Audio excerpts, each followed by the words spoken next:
beautiful water is something that we see every single time we tender into Kona. Kona is by far the most beautiful port. It is also the most expensive port. This was a day where I just had a lunch that I could get off. It was a little bit of a long lunch, so me and my coworker went and got tacos, and then we went and got acai bowls, and then I got an extra one for one of my other coworkers. So obviously on the screen, I'll just put how much my stuff cost. But Kona is the other side of the big island. So we have Hilo, and then we have Kona, which is short for Kailua Kona, but everybody just calls it Kona.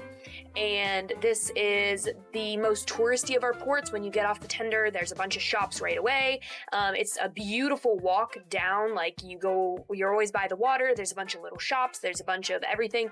But for me, it's one of my least favorite ports solely because of how touristy it is and how expensive everything is. It's like I can't really enjoy it because it's so much money for something that I'm not that interested in. I way prefer Hilo, which has a much more of an authentic vibe to it, as well as it has better food in my opinion. This was a morning where I got off super early, so instead of getting the beautiful view of the water, I got to look through this ugly, dirty window because they seat crew in the back early in the morning. But I got off, I went and got breakfast with two of my coworkers who also got off that morning. This was a place none of us had been before, so we tried it out, and while it was fine, it was very expensive for way too much food. I would have preferred less money, less food, but then they had to go back to work.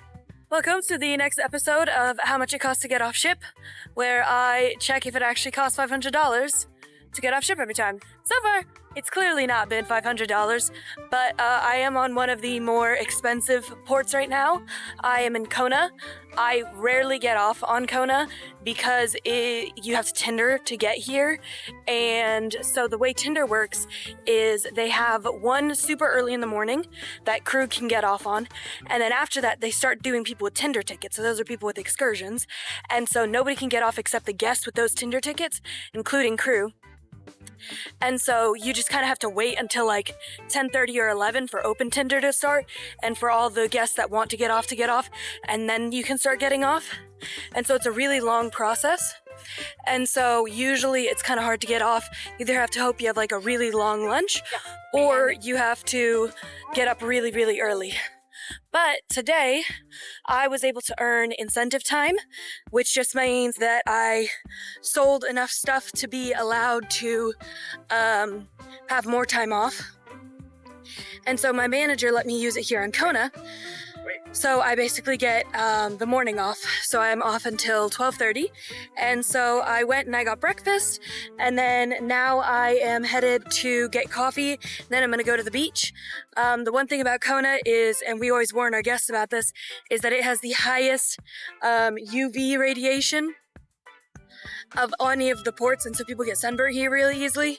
So it's maybe not the best place for me to go to the beach because I burn super easily, but it's really pretty. It's like the prettiest water I've ever seen. And so I figured I'd try the beach here. I'm not really into beaches, but I'm trying. And so I figured that's what I would do today. So, like I said, my first stop was a coffee shop. This is a popular coffee shop on the Big Island, and it's one I've been to several times, and I have never been wowed by it. I cannot tell you why I keep coming back to this coffee shop, probably because I haven't found any other coffee shop I like more, but I got this matcha, and it was just kind of okay, and I just really didn't like it that much, and so I went ahead and got a coffee because I didn't want to leave with something I just wasn't gonna drink, and the coffee was at least, like, drinkable, but even then it just wasn't good. But either way, I got my coffee. I asked the baristas about beaches nearby that they would recommend, and they recommended one I think called Airport Beach. And so I got an Uber on the way there, and then right as I was about to get dropped off, the Uber driver was talking to me, and she was like, I think you would actually prefer this beach that's like 2 minutes away more. So she dropped me off there, told me how to get to it, because you had to like walk across this like field that was part of a community center, and then down this little trail, and then in between houses, and it's like a legal way to get there. Like, I'm not like sneaking through people's yards. It's a public access walkway because obviously they can't own beaches, they can just block you from like getting there. But either way, you will notice as I'm taking videos of the beach that I don't show like a lot of it. That's just because these are keiki pools. It's an area that kids can safely swim in, and so there were a lot of kids. There were also a lot of elderly, but a lot of kids, and I prefer not to show kids in my videos as much as possible, just because, you know, they're not my kids and it's their privacy. But it was really, really nice. This is by far the best beach I've ever been to.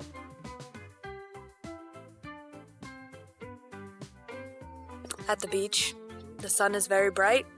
I will most definitely get burnt. Literally can't even open this. Oh, okay, I got it. It's so bright my hand isn't even blocking how bright the sun is right now. Yeah, I haven't gone in the water yet because I'm worried I'll burn faster then, but also I'm just laying out in the sun, so I'm definitely burning. Gosh, it's so bright.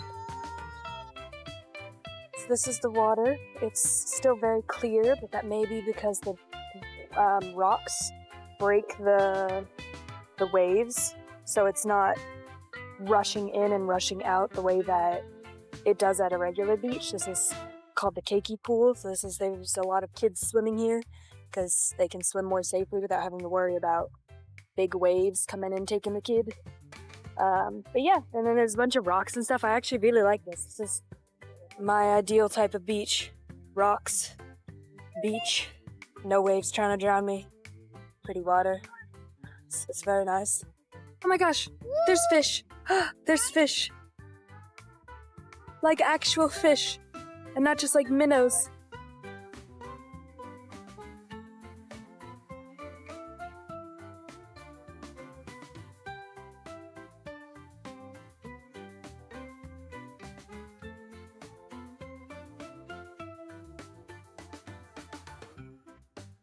Oh, I like this place a lot. These are dope rocks. Look at that. There's one right here too. I mean, they're all mossy and stuff because of the water, but I wonder what causes that. That's cool.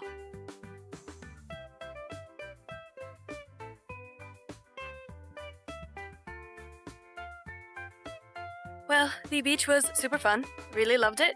I'm now walking back through this park that you gotta walk through to get picked up by my Uber. And then I'm gonna Uber back to the port and then probably get an acai bowl while I'm out there. And then I'm gonna head back onto the ship and so I can shower and be back on board in plenty of time. I've got lunch on board. I have poke, and so I'm just gonna eat on board and just get acai while I'm out here instead of getting lunch.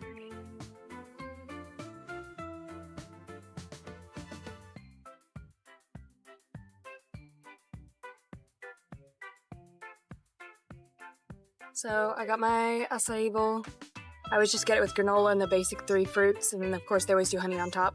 And I also got a matcha, because to be honest, I was disappointed with the 2 drinks I got today, and instead of just cutting my losses, I was like, how about I spend more money on a new drink? And this one is definitely the best I've had today, but I feel like in general, with the money I've spent on drinks today, it has been not worth it. There's this fun tiny beach right by where the Tinder drops us off, so sometimes if I'm like getting off really, really quick, I'll come by here and I'll just like walk around in this area. Yeah, now I'm headed back to the ship. That was my time off. I actually have a little bit more time, but I figured I can go back to the ship, take a nap, you know, stuff like that. But yeah. This is a Tinder. Try not to get this is a Tinder. It's also our escape boats, so if we were ever in a life or death emergency, these are what would get us to land. But for now, they're just our taxis.